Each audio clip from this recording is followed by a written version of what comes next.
En primer lugar, habíamos hablado ontem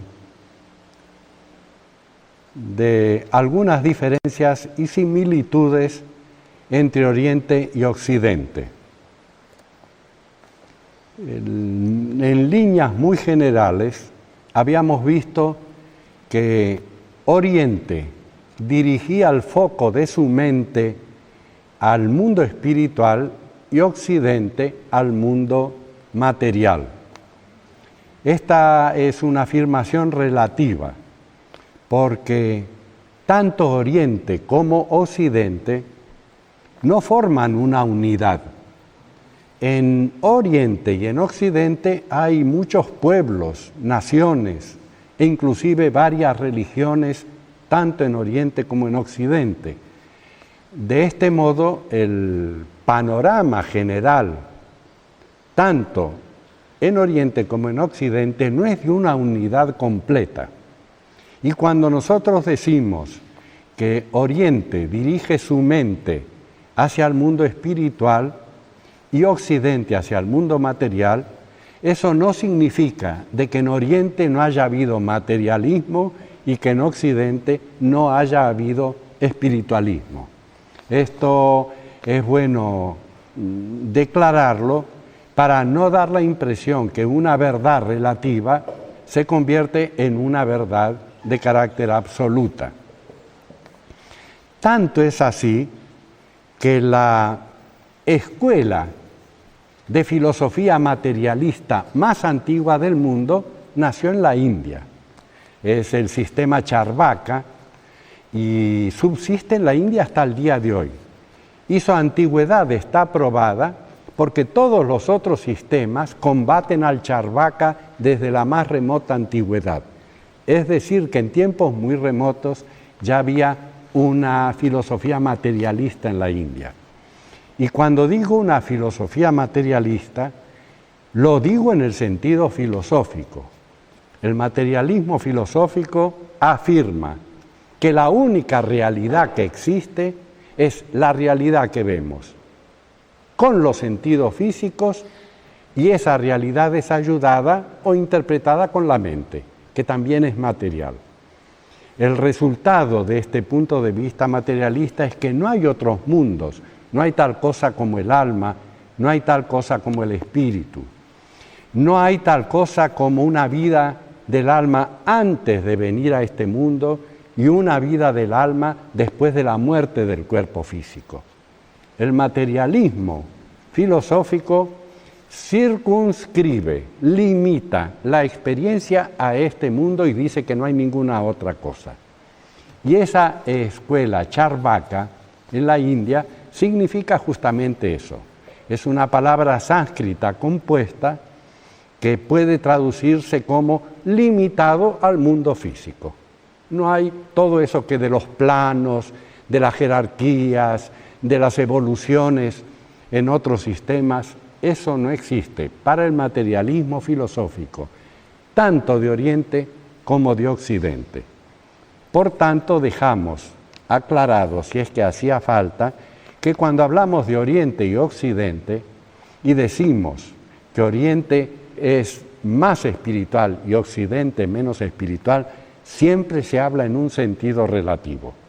Tanto Oriente como Occidente han tenido sistemas materialistas y sistemas espiritualistas.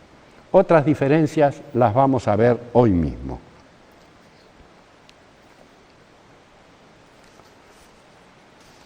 Bueno, en la primera de las disertaciones, en la primera palestra, nos referimos al ser humano y esbozamos una teoría acerca de lo que somos.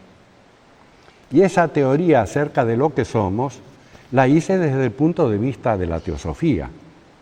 Para la teosofía, el ser humano es un ser compuesto, y es un ser compuesto de 3 corrientes de evolución cósmicas. Antes de que existiera el ser humano, desde el seno del logos, de la inteligencia universal, salen 3 corrientes evolutivas.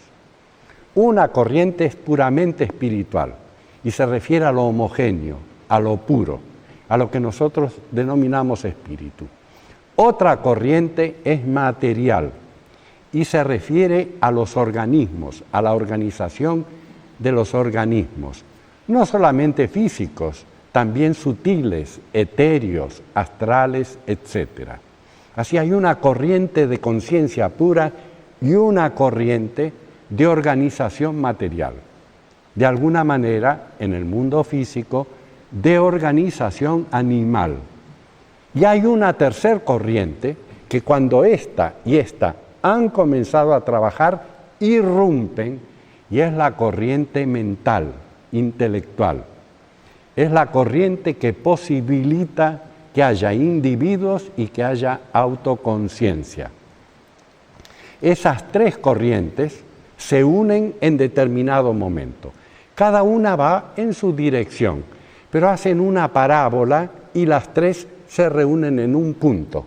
En un momento de la evolución, las tres corrientes se unen y forman al ser humano.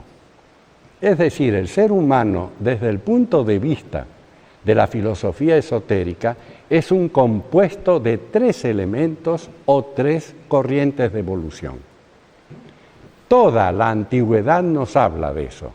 Y nos dirá con San Pablo en una epístola a los Corintios que el hombre es un ser compuesto de tres modalidades, naturalezas o aspectos, cuerpo, alma y espíritu. Se refiere San Pablo que era un iniciado a esas tres corrientes de evolución. Las dos primeras corrientes de evolución hacen a los ángeles por un lado y a los organismos minerales, vegetales, animales por el otro. Cuando la tercera corriente, la de la inteligencia individual, se une a las otras dos, nace un individuo que es autoconsciente. Lo propio del ser humano es ser autoconsciente. Y quiero definir un poco más esto para ver los problemas que tenemos cuando tenemos que practicar meditación. Autoconsciente significa que se es consciente de la propia conciencia. Esto es una sutileza y hay que tratar de captarla. En la naturaleza todo es consciente. El reino vegetal que vemos ahí, el reino mineral, si fuésemos sensibles y tocásemos una piedra, veríamos que hay vida y que hay conciencia en la piedra. Los animales tienen un grado de conciencia que llamamos instinto. No es autoconciencia. El animal no es consciente de lo que hace, pero actúa inteligentemente para preservar la especie y para preservarse a sí mismo. Ese instinto, esa conciencia animal, es el instinto del sexo y el instinto de la comida, que nosotros, con nuestro cuerpo físico, compartimos con los animales. Nadie enseña al bebé a mamar de la teta de la mamá. No sé si esto se expresa así también en portugués. Y nadie nos enseña, cuando llegamos a la pubertad, a ejercer el sexo. Eso lo compartimos con los animales y son dos funciones vitales de la animalidad. Por el sexo preservamos la especie, porque vienen hijos, y por el alimento nos preservamos a nosotros mismos. Y el instinto animal funciona mayormente dentro de estas dos direcciones. Pero el autoconciencia es otra cosa, es otra inteligencia, y es la inteligencia que es inteligente de sí misma, o la conciencia que es consciente de sí misma. A eso se le llama en la filosofía de la India, en la filosofía Sankhya Yoga, ahamkara. En el hombre hay algo que le permite decir yo soy, cosa que no pueden hacer ni los animales ni los ángeles. Ellos carecen de yo y estos carecen de yo. El ser humano es el ser que es consciente de sí mismo. ¿Y qué trae esa conciencia de sí mismo? Trae que el hombre puede ser un ser que se determina a sí mismo. Si ustedes miran al mundo animal y observan con atención los animales domésticos, los animales que están a nuestro alrededor, van a ver que ellos cumplen mecánicamente funciones. El sexo no lo ejerce el animal libremente. El sexo ocurre cuando es la época de las crías, de la procreación.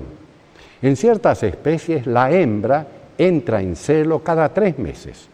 Entonces el macho la sirve, hacen el acto sexual y ya no lo vuelven a hacer hasta dentro de 3 meses, porque la naturaleza ajustó. Todo está ajustado en la naturaleza y la naturaleza ajustó esas funciones. Ustedes ponen al cachorro familiar una fuente con mucha comida, el animalito viene, come lo que precisa y se va. Nosotros comemos todo, por gula, porque sabemos que eso causa placer el comer. Pero el animal está limitado, está ajustado por la naturaleza y come lo que precisa. Y no come un bocado más, aunque haya mucha comida. El hombre, por ciertas capacidades de su mente, por la memoria, el recuerdo, la fantasía, el poder de reproducir actos, el hombre es que si hay una fuente grande de comida, la come toda. Y también, si tiene posibilidad de ejercer el sexo, no espera 3 meses, lo ejerce todos los días también. El hombre es un agente libre en la naturaleza. Pero miren ustedes, esa libertad del hombre hace que algunos hombres, algunos seres humanos, todos nosotros durante muchas vidas, ustedes y yo, durante muchas vidas, hemos ejercido con libertad los poderes de la naturaleza, pero también nuestra autoconciencia y nuestra inteligencia puede regular esos poderes, porque un hombre puede hacer lo que no pueden hacer los animales, puede practicar castidad, puede practicar austeridades, y en el sendero comienzan a practicarse austeridades, comienza a practicarse lo que en la India llaman samyasa, castidad, hay un desarrollo de los poderes psíquicos, hay un desarrollo de los poderes espirituales, y entonces en el sendero el hombre ya no actúa como el hombre común, que ejerce todas sus funciones y gasta todas sus fuerzas libremente y sin discernimiento. El discernimiento y la inteligencia, la autoconciencia que poseemos, nos permite regular nuestra vida. Al principio no hay nada de eso, al principio, estamos dejados a nuestra libertad, pero a medida que la inteligencia empieza a interrogar a la naturaleza y que seres superiores empiezan a enseñar el verdadero fin de la vida, comienza lo que los teósofos y toda la filosofía de todos los tiempos llaman disciplinas. Las disciplinas son los 8 pasos o prácticas, por ejemplo, del Raya Yoga. Se comienza con las 2 primeras, cuando hay cierto avance en estas. Se comienza con la tercera, la cuarta, la quinta y así sucesivamente.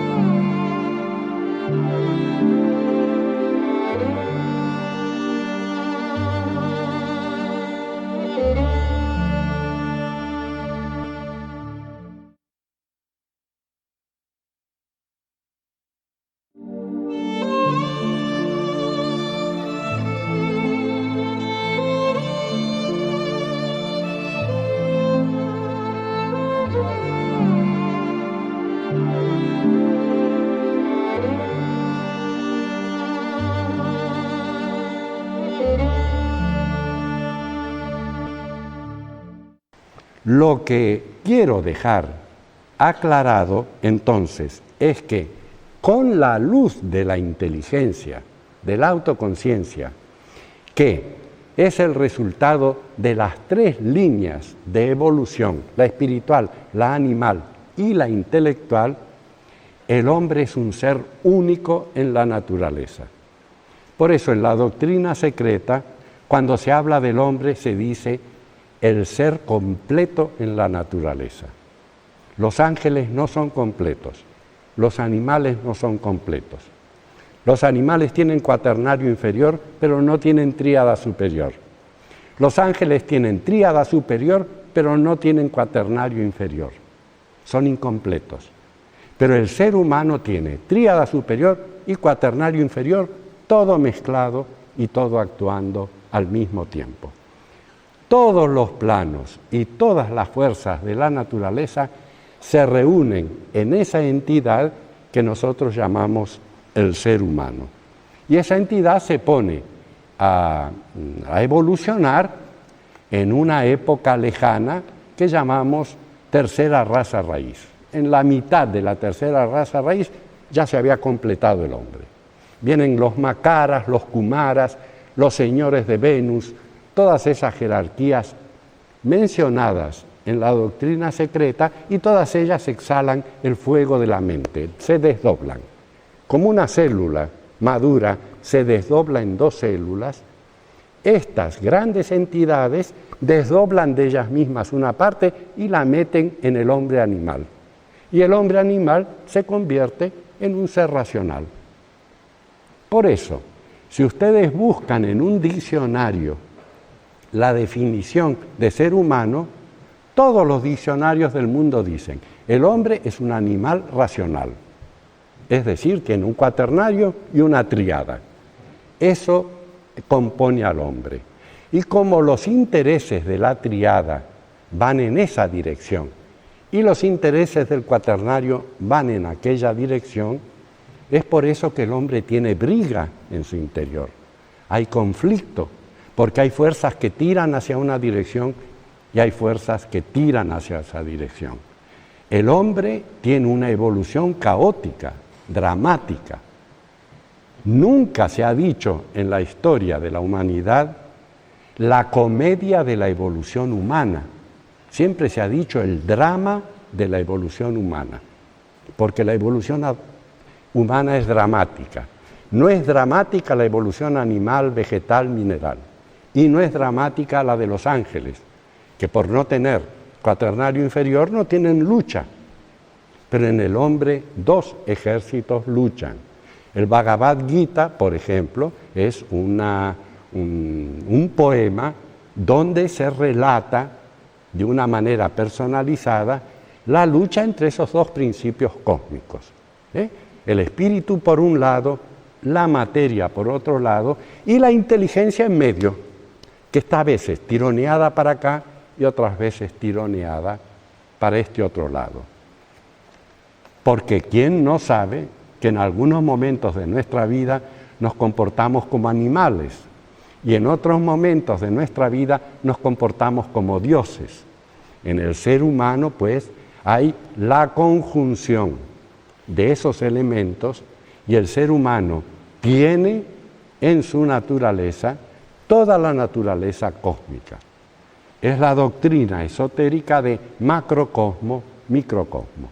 Hay una correlación macrocosmo-microcosmo.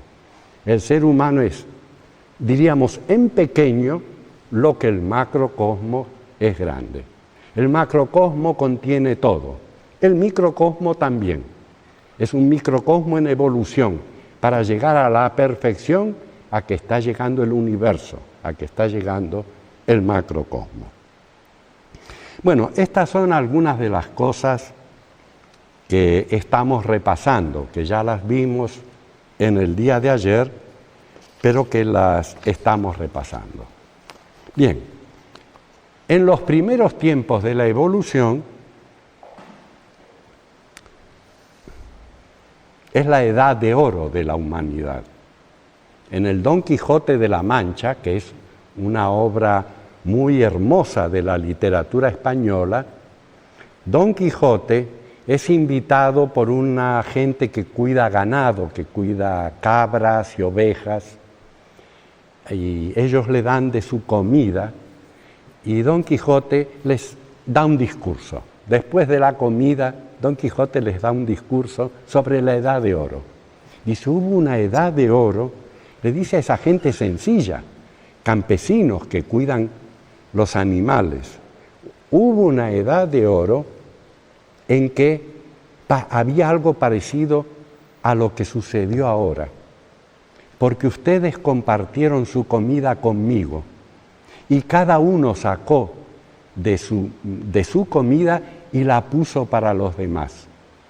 Era una época en que no había mío y tuyo, que no había egoísmo, que las pasiones no se habían desatado y que la naturaleza le daba todo al hombre y el hombre vivía en paz.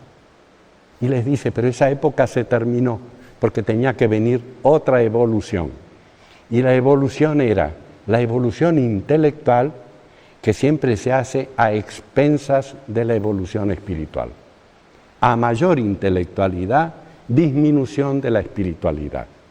Cuando mayor es el progreso de carácter material, se disminuye la evolución de carácter espiritual. Y es así como la tercera raza, que era la edad de oro, dio nacimiento a la cuarta. Y la cuarta ya fue una civilización material. Los estudiantes de teosofía conocemos por nuestros estudios todo lo que se dice acerca de la Atlántida, el continente donde habitó la cuarta raza raíz, que se hundió en el Océano Atlántico, en gran parte de lo que ahora es el Océano Atlántico, y una raza cuyas maldades y cuyas iniquidades siguen kármicamente atormentando a la humanidad hasta el día de hoy. Porque en esa época se creó un karma muy oscuro, muy fuerte, muy negativo, y ese karma negativo lo llevamos todos sobre nuestros hombros. Porque el karma es individual y es colectivo. Nunca es individual del todo. Porque el karma es entre Isis y Eu. Si nosotros estamos en armonía y en paz, generamos un buen karma de armonía. Pero si brigamos, lanzamos al ambiente una atmósfera negativa que los demás la van a sufrir. Porque así como hay una infección física, hay una infección emocional en el mundo, hay una infección mental. Y todos estamos expuestos a lo que generan los demás. Si yo estoy enfermo, tiendo a enfermar a ustedes. Pero si estoy, como se dice en el lenguaje popular de Argentina, de Buenos Aires, si estoy rayado, como dicen aquí a las personas que están muy neuróticas, muy rayados, decimos nosotros, ¿no?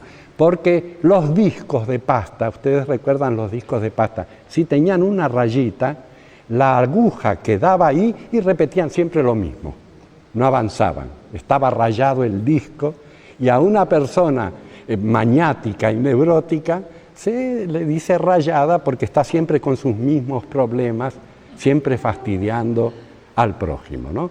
Eso es la expresión que usamos para esa clase de personas, y quizá alguien la emplee para nosotros, ¿no? Porque uno piensa siempre que los rayados son los demás, pero podría suceder que para los demás fuese uno, ¿no? Bueno, estas son las luchas de la evolución, del drama de la evolución humana.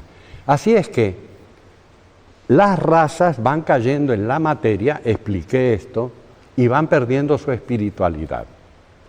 Unos pocos, lembren, esto lo expliqué ontem, unos pocos no perdieron la espiritualidad y se convirtieron en adeptos, en maestros con rapidez. Pero la mayor parte de la humanidad perdió su vinculación con la espiritualidad. Entre la triada y el cuaternario se abrió un abismo entre los dos. Y es el abismo que existe en el hombre contemporáneo, en el hombre actual. El hombre actual vive como si no tuviera un yo superior, como si no hubiera un eu superior, como si no en su naturaleza no anidara un rayo divino, no hubiera un rayo de la divinidad en su naturaleza. No lo conoce, lo ignora, está mirando para otro lado. No tiene la capacidad de ver que él, que se cree una unidad, no es nada más que una parte, y que la otra parte, la mejor, la superior, está inactiva porque él no la mira, él no la recepta. Ignora eso. Por eso, los fines para la humanidad, tanto en Oriente como en Occidente, el que viaja por la India, el que ha viajado a Oriente, esto lo aprecia muy bien, tiene una sed de vida senciente. En todas partes se vive para la comida, para el sexo, para el placer sensorio.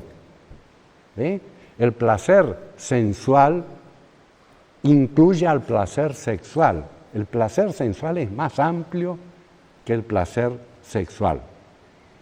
Isadora Duncan, la gran bailarina norteamericana, cuenta que tenía un novio que era tan sensualista que en invierno se ponía un pijama, ¿cómo dicen acá? Pijama de seda. Y encima del pijama de seda uno de lana. El de seda para que le acariciara la piel y el de lana para que lo abrigara. Era tan sensualista que quería caricia y abrigo. Y para eso usaba 2 pijamas. Eso se considera una cosa natural porque se vive para la vida senciente. Y esa vida senciente ahoga, obstaculiza la presión o la presencia de la vida espiritual en el ser humano. Así es que llegamos a este punto en que nos encontramos ahora. Yo suelo repetir en mis palestras con mucha frecuencia que aunque los teósofos tenemos aspiraciones a una vida espiritual, a una vida de perfección, no estamos tan alejados del hombre común, del hombre de la calle.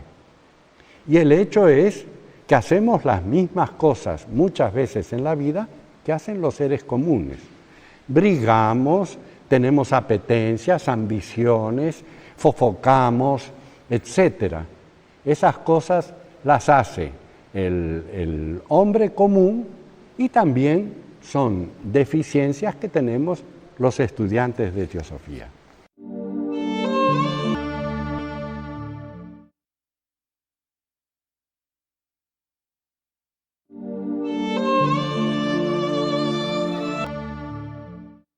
¿Qué caracteriza al estudiante de teosofía? Es que no quiere hacer más eso.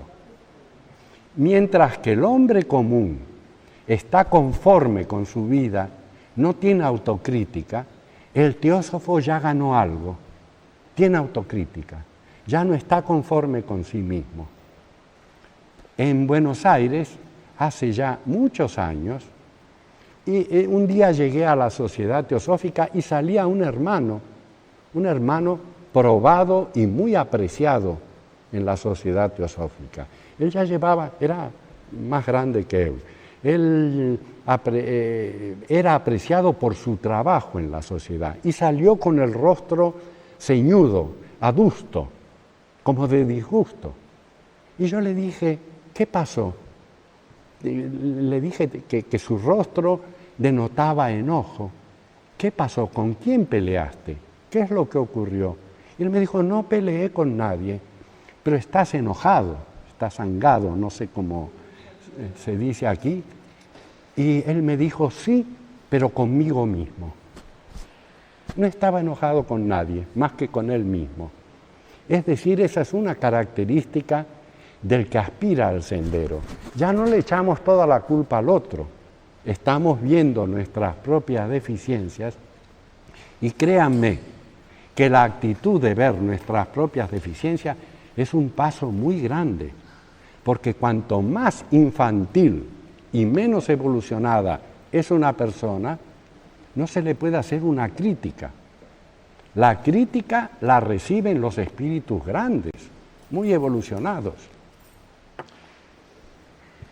En la apreciación de la influencia de Oriente u Occidente en las ideas teosóficas,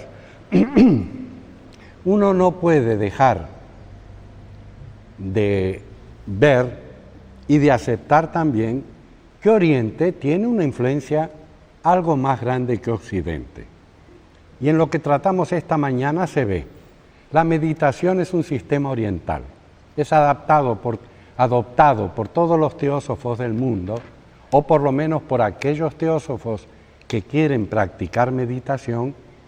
Y la meditación como una ciencia, como una técnica, es netamente hindú. En Occidente no se tenía eso. Ustedes me dirán que el religioso, que la religiosa en Occidente, la persona que se dedica a las cosas de la religión y espirituales, tiene oraciones, tiene invocaciones, pero las oraciones y las invocaciones no significan lo mismo que meditación como una ciencia de aplicación a la vida diaria. La meditación es otra cosa y la meditación es un sistema oriental. Ese es uno de los puntos en que Oriente influye mucho en la vida práctica de la sociedad teosófica. Tanto es así que en una gran cantidad de países de origen cristiano, en las universidades hay una cátedra de meditación y hay cátedras de filosofía de la India, justamente para llenar un vacío que Occidente tiene respecto a cómo se puede alcanzar de un modo eficiente una unión entre lo personal y lo transpersonal, lo espiritual.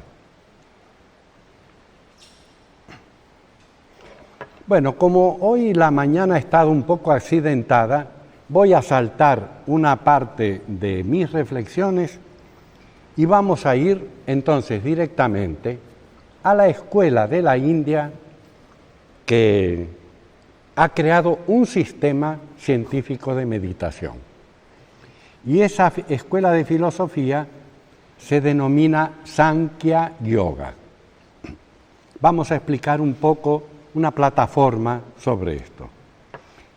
Los estudiosos de la filosofía de la India saben que en la India hay 9 escuelas de filosofía.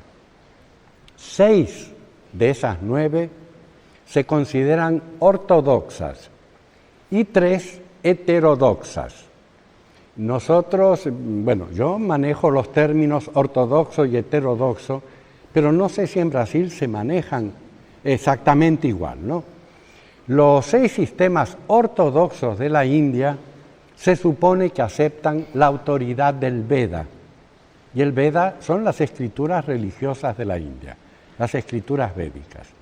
Hay 6 sistemas que aceptan la autoridad del Veda sobre esos 6 sistemas, sobre el propio sistema. Y hay 3 sistemas que no aceptan la autoridad védica. Ustedes dirán, ¿cuáles son esos 3 sistemas? Uno es el sistema Jaino, otro es el sistema budista y otro es el sistema Charvaka, materialista, de que les hablé hace un momento. Esos 3 sistemas no les importan ni hacen caso de la autoridad que tenga, de la autoridad religiosa del Veda. Los otros sistemas sí, pero aceptan a regañadientes, no muy convencidos, la autoridad del Veda. Pero en todo caso declaran, sí, nosotros aceptamos la autoridad religiosa. Eso tiene que ver porque en Occidente se considera que no hay filosofía en la India. Una gran cantidad de pensadores dicen que no hay filosofía en la India, que lo que hay es religión con un poco de reflexión, pero que no hay filosofía. La filosofía tiene que ser totalmente independiente de la religión, por lo que expliqué ayer de que un filósofo no acepta nada por la fe, acepta por el raciocinio y la observación personal, por la aceptación individual. Esto es porque lo que nosotros llamamos filosofía de la India es menospreciada en Occidente, porque aceptan el Veda, y al Veda hay que aceptarlo por la fe, porque es una escritura religiosa. No es para discutir el Veda, sino para aceptar como un patrón para la vida directamente por la fe. El Sankhya Yoga, de las 6 filosofías que supuestamente aceptan la autoridad del Veda, es la que menos acepta la autoridad del Veda. El Sankhya más bien es una filosofía independiente. Y aquí y allí hay una referencia al Veda, pero es como si el Veda no existiera. Es una especie de hipocresía que hay de considerar al Sankhya Yoga una filosofía védica cuando en realidad no la es, porque tiene mucha independencia de investigación y de criterio. Son modos de pensamiento muy libres. Las 6 escuelas de filosofía de la India se reunieron en una época que no se sabe muy bien cuándo fue, de a 2, y quedaron reducidas a 3. Así, la Ñaya y la Vaisésika se unieron y ahora es una sola escuela de filosofía, y se llama Ñaya Vaisésika. Son escuelas de lógica, de gnoseología, de teorías del pensamiento. Son utilizadas por las otras escuelas, pero son escuelas de lógica en realidad. Estas 2 que se unieron e hicieron una sola. El Sankhya y el Yoga eran filosofías independientes y en algún momento se unieron y ahora se estudian como una sola filosofía. Y las escuelas del Vedanta eran 2, la Purva y la Uttara Mimamsa, la Vedanta antigua y la Vedanta que vino después. Pero como tienen muchos puntos de parecido, también se unieron y ahora uno dice filosofía Vedanta. Pero en realidad hay varias escuelas de Vedanta, no hay una sola, por lo menos hay 3 fundamentales. Esto son datos que yo estoy dando a ustedes. Pero nos interesa la Sankhya y la Yoga. La Sankhya es una filosofía que mira al universo, estudia la conciencia del que está mirando al universo, la conciencia despierta del eu interior, y dice, ese eu interior y el universo, las demás cosas, son 2 seres distintos. Pero este eu interior, esta conciencia que mira, está identificada con el mundo interior y cree que es el mundo interior. Hay una identificación falsa entre la conciencia interior y el mundo.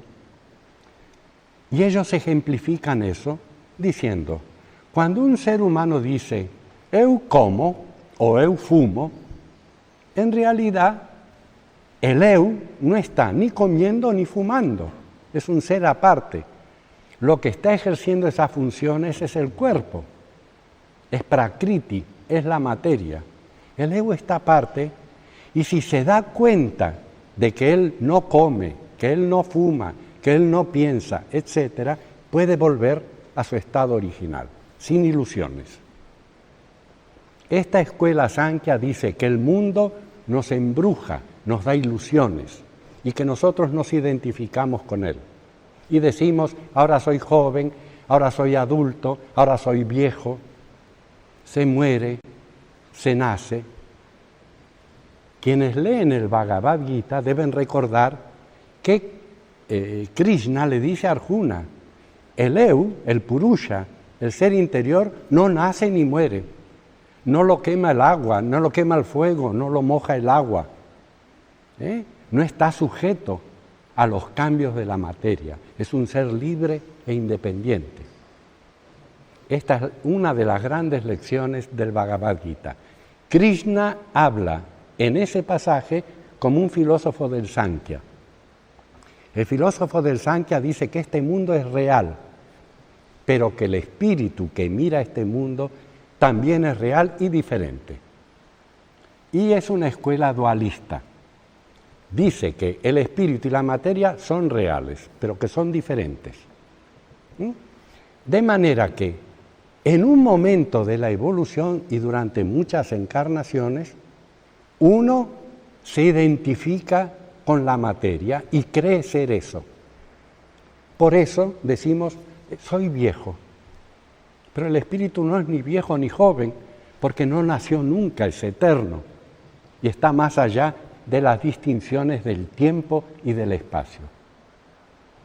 Así es que tiene que haber un camino para que el espíritu, la conciencia interior, deje esas ilusiones, avidia, ignorancia. Y ese camino es la meditación. Es la escuela de la meditación. El Sankhya explica por qué se debe meditar y el yoga da la práctica. Por eso se unieron las escuelas. Teóricamente enseñan lo mismo. El Sankhya explica y el yoga da la experiencia, da el camino. Y llamamos a eso la escuela Sankhya Yoga en los estudios de filosofía de la India. ¿Por qué nos embruja el mundo? ¿Y por qué hay que escapar de ese embrujo? Los vedantinos llaman al mundo maya, ilusión. Y entonces el Atman, el ser interior, tiene que escapar de las ilusiones y asumir su propia identidad. Tiene que asumir quién es realmente. Esa es la máxima, hombre, conócete a ti mismo, que para los griegos significaba lo mismo. Significaba que el hombre debía conocer lo que era en su esencia, no en su corporalidad, no en su aspecto externo. Hay esa conciencia interior y esa conciencia interior nunca es la misma que el cuerpo. Por eso nosotros no decimos nunca yo, el cuerpo, decimos mi cuerpo. El eu tiene un cuerpo, pero no es el cuerpo. Decimos mis emociones, mis pensamientos, pero el eu no es nada de eso. Eso pertenece a la prakriti, pertenece al juego de la materia. Esta ilusión que ejerce la materia sobre el espíritu es la base fundamental de las observaciones del Sankhya, del filósofo en la India. Luego, el Sankhya Yoga es una filosofía de liberación. Es como el budismo en otro sentido. El ser humano no es que tenga que conseguir la liberación. Él ya es libre, nos dice esta escuela. Lo que tiene que hacer es asumir su libertad, sacar las condiciones que lo hacen esclavo. Y en eso se basa entonces todo el desarrollo de la escuela sankhyiana.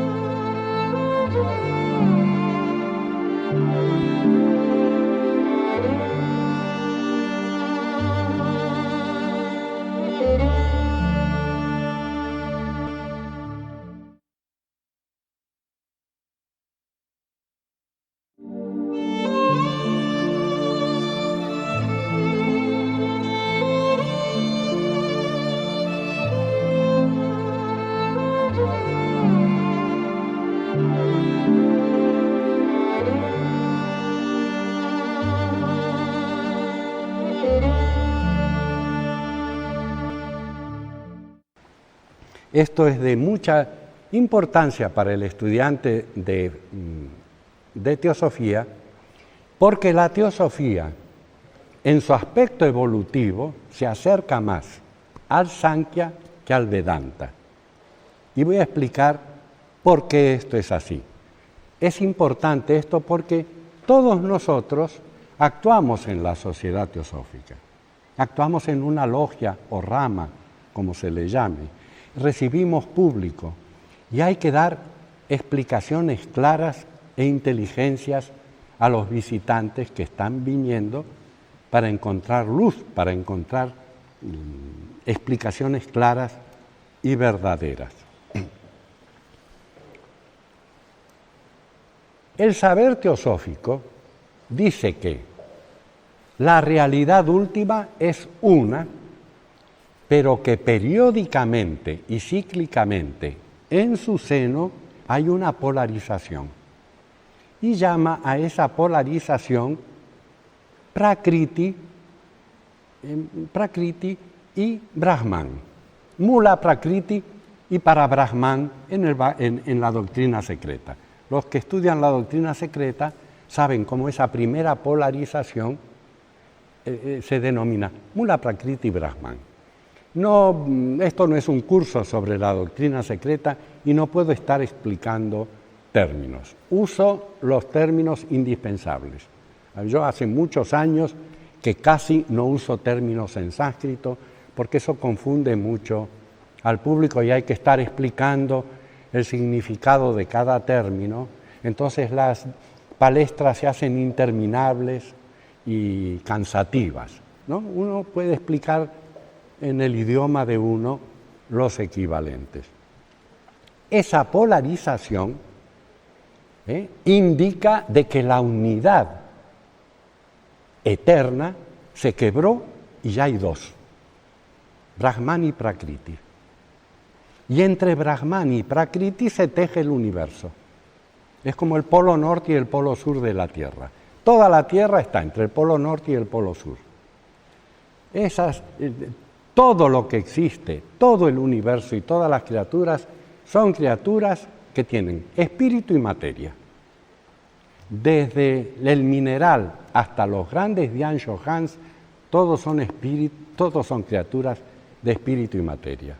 Así es que cuando viene la aurora de una manifestación, recuerden que la vida una duerme y se despierta. Cuando duerme hay reposo absoluto y unidad completa. Cuando se despierta aparece la diversidad, aparece la multiplicidad.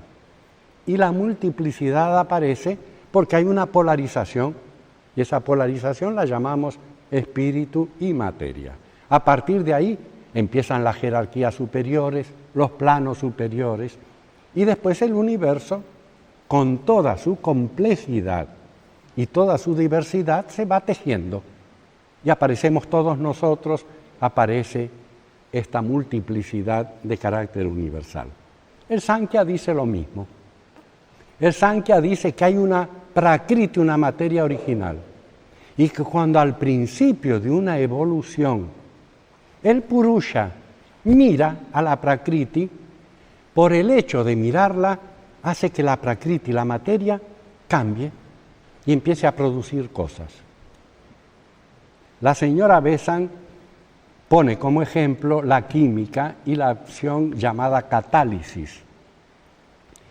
La acción catalítica en química es que si se pone ciertas sales cerca de algunos productos naturales, sin mezclar esas sales, esos productos cambian su naturaleza por proximidad. La señora Besant dice en su libro Introducción al Yoga que el espíritu, el Purusha, actúa por acción catalítica. Está presente ante la materia y promueve cambios en la materia, y la materia, que era una, se convierte en tres. A esas tres aspectos de la materia se le llama gunas, una palabra que muchos estudiantes de teosofía conocen, las tres gunas, sattva, rayas y tamas, las tres gunas. Y entonces esa materia quebró su homogeneidad y empieza a producir cosas. Comienza a producir cosas a partir de esa triple manifestación. La naturaleza, la Prakriti, tiene una triple manifestación y despliega el universo. Y el Purusha mira ese universo y se identifica con él, se ilusiona. Por eso siempre estamos buscando cosas fuera de nosotros que desaparecen con el tiempo y que nos dejan con las manos vacías. Por eso dice Buda que la experiencia humana en el trasfondo es dolorosa, tiene un trasfondo de angustia. Siglos después, Sigmund Freud, el creador del psicoanálisis, dirá que me traigan a un ser humano que no padezca neurastenia. Porque lo propio de la vida es qué va a pasar con el futuro y si pierdo lo que tengo y cómo consigo cosas. En el trasfondo de la vida humana, pues, hay ese síndrome de inquietud que dicen algunas escuelas de psicoanálisis. Bueno, eso está visto desde la más remota antigüedad, tanto en las 4 nobles verdades como en la filosofía sankhya. Así que lo que trato de explicar y dejar claro es que la experiencia del hombre, según el Sankhya, en este mundo, es una experiencia que causa inquietud por la identificación que tenemos con los valores de carácter exterior. Y esos valores son 4 para el Sankhya. No sé si los voy a recordar ahora. Uno es placer, otro es fama, otro es poder y otro es pertenencia, dinero. La gente se mueve por eso, se mata por eso, se matan por esos falsos valores.